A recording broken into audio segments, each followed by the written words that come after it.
રાજકોટમાં આમ આદમી પાર્ટીની વિદ્યાર્થી પાંખ દ્વારા શિક્ષકો તેમજ વર્ગખંડોની મોટા પ્રમાણમાં ગઢ સામે વિરોધ કરવામાં આવ્યો. પોલીસે 18 થી વધુ કાર્યકરોની અટકાયત કરી છે. નમસ્કાર, હું છું ચંદ્રિકા પુત્રી નિરાલી.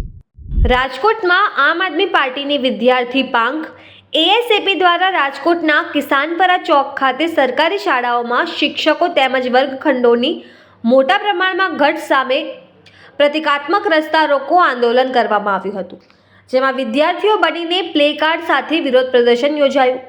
પોલીસે 18 થી વધુ કાર્યકરોને અટકાયત કરી.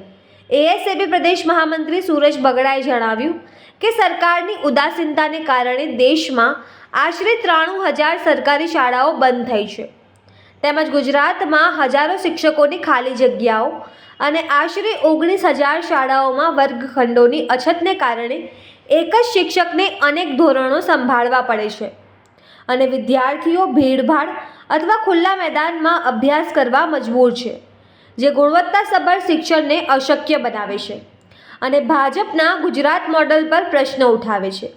તેથી તાત્કાલિક શિક્ષણ ભરતી અને નવા વર્ગખંડો તથા માળખાકીય સુવિધાઓ પૂરી પાડવાની માંગ કરવામાં આવી છે. તો તમે આ વિશે શું વિચારો છો? કમેન્ટ કરીને જણાવો. અત્યાર માટે બસ આટલું જ. સમાચારને લગતી વધુ અપડેટ્સ માટે અમારી વેબસાઇટ www.gujaratplus.in પર પણ માહિતી મેળવી શકો છો. ધન્યવાદ.